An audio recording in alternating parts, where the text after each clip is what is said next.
witness the transformation of a young lady into a graceful and God-fearful woman. Unveil the star of singing with a heart full of excitement and anticipation. Let us welcome the epitome of elegance and beauty of Liza Jane Abasan. Let's give her a welcome.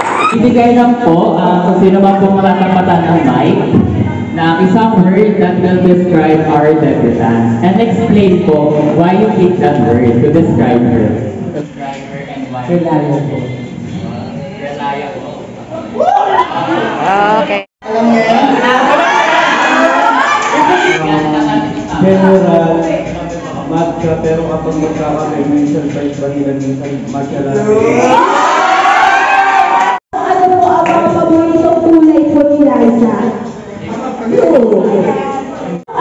Ano po yung mga favorite hobbies po ni Eliza? Lumala? Favorite hobbies niya?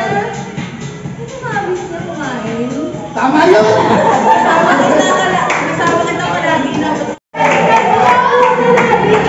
Roses ang kanyang daddy.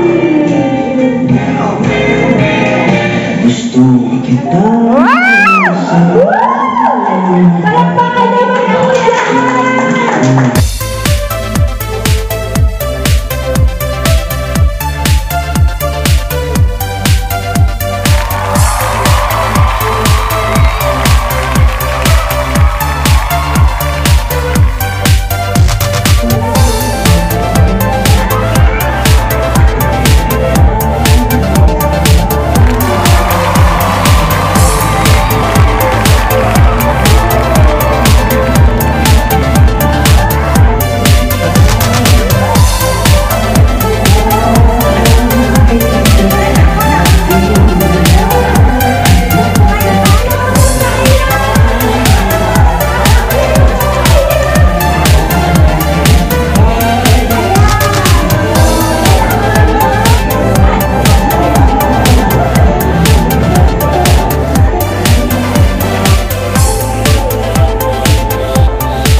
Ano mo ito kasi, magka-college ka na.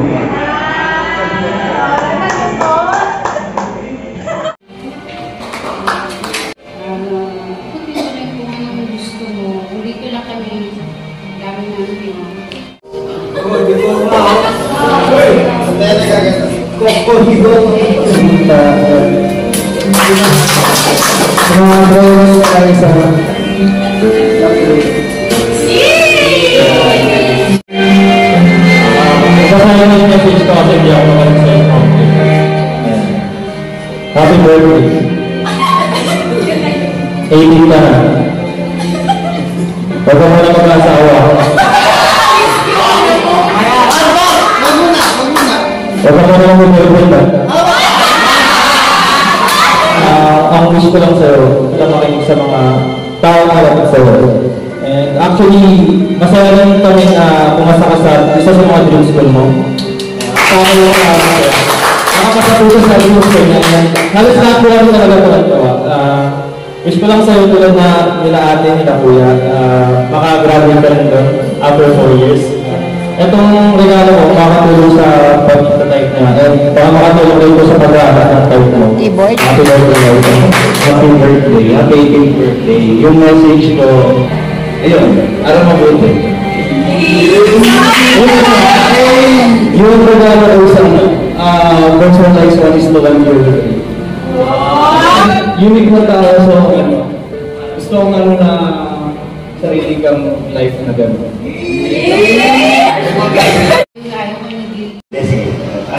Itong regalo ko na ito, magagamit ko sa school. Diba? Happy 18th birthday! Yung gift ko sa'yo,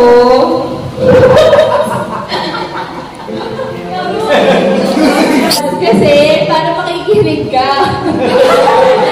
Pero, yung message ko sa'yo yun nga, college ka na, lahat ko naman sinasabi sa'yo, diba, na hindi palaging kayang gawa ng paraan. So, the first time na gagawin mo yung mga bagay-bagay, always do your best.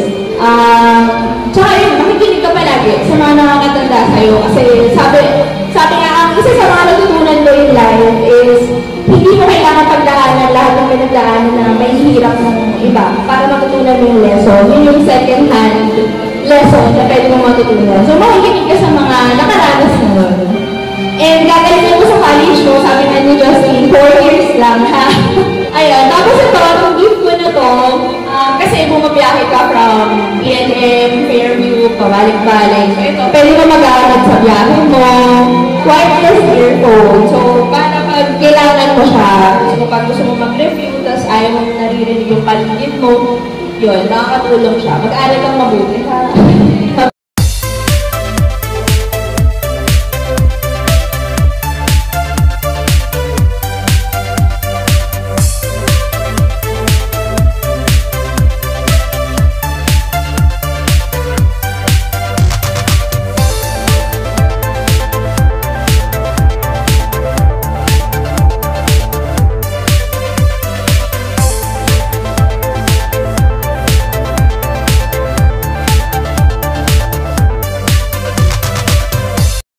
Doon sa trabaho niya, kaya sabi nga ni Sister Ben, nakita niya kung paano gumawa sa bahay. At siyempre, yung kabataan ngayon, it's not accepted. All young children, agree kayo? Di ba? It is accepted doon. And praise God kasi ang prayer ko lang po sa kanya ay makatapos ng pag-aaral at magpagamit sa Panginoon and great fear. Yun ang prayer ko na magkaroon siya ng banal na pagkatapos sa Diyos. At siyempre, good health. Pakumbaba at bagalan.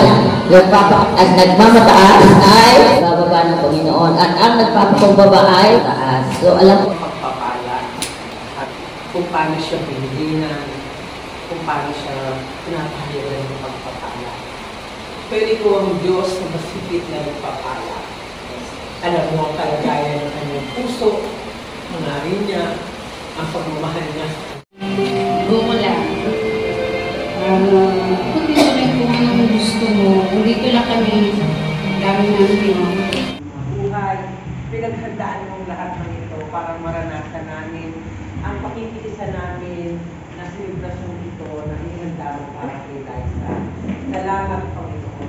Hindi man kami karapat-dapat sa lahat ng mga bagay na ibinibigay mo. Narito naman ako sa iyo kung nagkakamali kami. Nararanasan din namin matutunan ang mga bagay na pagkakamali namin. Salamat po, Diyos. Kain na po! Serve yourself!